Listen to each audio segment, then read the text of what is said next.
eu sou o professor Elisaldo. Estamos de volta para mais uma aula. Eu espero que vocês estejam todos bem, que estejam se cuidando e principalmente que estejam preparados para mais uma aula de ciências remota. Hoje teremos como unidade temática o funcionamento do corpo humano.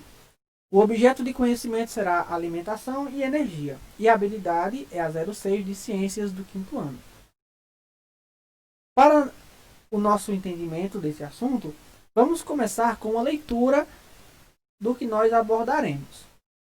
Alimentação e energia. Para que o corpo consiga absorver os nutrientes, os alimentos ingeridos precisam ser reduzidos em partes bem pequenas e transformados em substâncias mais simples. Esse processo é chamado de digestão. Os nutrientes absorvidos passam para o sangue e são distribuídos para as células e vão ser usados como fonte de energia para o corpo. Ou seja, é através do sangue que todos os nutrientes conseguem percorrer todo o nosso corpo. O sistema digestório é onde ocorre a digestão. Ele é formado pelo tubo digestório que atravessa o interior do corpo, ligando a boca ao ânus. Esse tubo é formado por diferentes órgãos que se comunicam: boca, faringe, esôfago, estômago, intestino delgado e intestino grosso. No fim do intestino grosso, localiza-se o ânus. As glândulas salivares, o fígado, a vesícula biliar e o pâncreas são os órgãos acessórios que produzem substâncias que participam da digestão dos alimentos. E nessa imagem, pessoal, a gente vai observar o esquema do sistema digestório. Ele vai começar pela boca, como nós vimos, certo? Na boca nós temos a língua, que embaixo delas vai estar localizada as glândulas salivares, e é através dessas glândulas que a gente consegue mastigar algum alimento que seja seco, como uma bolacha. Geralmente a gente come uma bolacha, e se não houver algo para molhar, para ficar melhor para descer para o nosso estômago, a gente até consegue, mas com bastante dificuldade. Nós temos, depois da boca, a faringe, e esse tubinho que vai da faringe até o estômago chama-se esôfago, certo? Mais para baixo nós temos o fígado, a vesícula biliar e o pâncreas, no caso. Como nós vimos, tanto as glândulas salivares, o fígado, a vesícula biliar e o pâncreas, ou pâncreas, eles são responsáveis por ajudar na digestão. O fígado ele vai ter essa vesícula biliar perto dele, porque o fígado vai produzir a bile. Essa bile vai estar armazenada na vesícula biliar, que ela vai ser misturada com os alimentos para ajudar na digestão. E o pâncreas ele é o responsável pela insulina.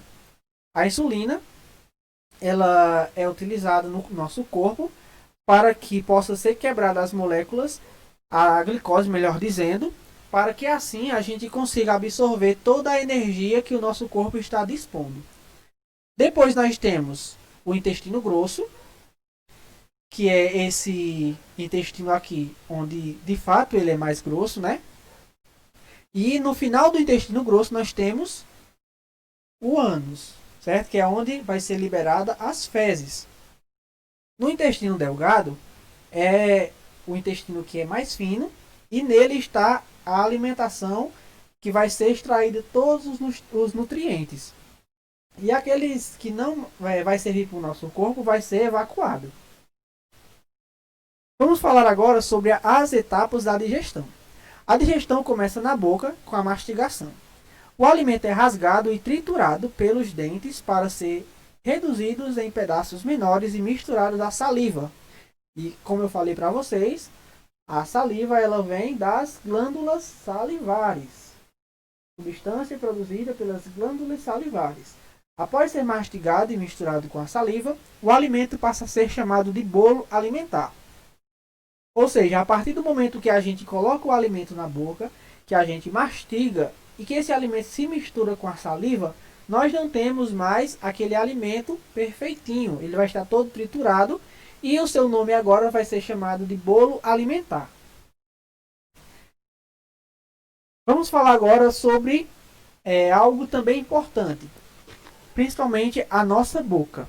Na nossa boca, vocês sabem que nós temos os dentes. É através deles, no caso, que a gente consegue triturar aqueles alimentos que a gente vai comer e que são bem maiores. Eles estão divididos em 4 grupos. Nós temos os incisivos, que é nessa região da frente. Eles são responsáveis por cortar os alimentos. Nós temos os caninos.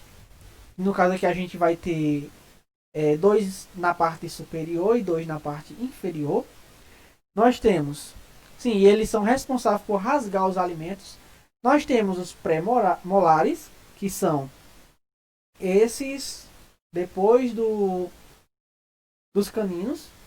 Eles são responsáveis por triturar o alimento. E nós temos os molares, que ficam lá na parte de trás da nossa boca. E eles são responsáveis por moer os alimentos. E assim a gente consegue engolir só, vamos dizer, um alimento mais líquido, vamos falar. A gente mastiga um alimento sólido e consegue engolir ele de forma mais líquida. Como o alimento chega até o estômago? Vamos entender. A boca move o bolo alimentar dentro da boca, empurrando durante o ato, ou melhor dizendo, a língua move o bolo alimentar dentro da boca, empurrando durante o ato de engolir. Ao longo do tubo digestório, o bolo alimentar é empurrado por meio de contrações dos músculos, ou seja, os músculos vão se mexer para que assim o bolo alimentar consiga chegar ao nosso estômago. O bolo alimentar passa pela faringe, pelo esôfago e chega ao estômago. Lá ele é misturado a substâncias digestivas produzidas pelo próprio órgão, como nós temos aqui os sucos gástricos, que são responsáveis pela digestão dos alimentos. E aqui, pessoal, nessas ilustrações, a gente pode ver que no intestino delgado, substâncias digestivas produzidas pelo fígado, pelo pâncreas e pelo próprio intestino delgado são liberadas no tubo digestório e completam a digestão, que foi o que eu tinha falado para vocês anteriormente. Nas paredes do intestino delgado ocorre a absorção dos nutrientes digeridos e de água, e que passam para a corrente sanguínea e são distribuídos pelo corpo. No intestino grosso também ocorre a absorção de água. O material que não foi digerido sofre a ação de micro-organismos, formando as fezes e os gases que são eliminados através do ânus. Então, pessoal, nós ficamos por aqui. O nosso assunto da aula de hoje, a gente falou sobre a alimentação e a energia e a forma de digestão. Espero que vocês tenham entendido nosso assunto. Fiquem todos com Deus, se cuidem e até a próxima aula.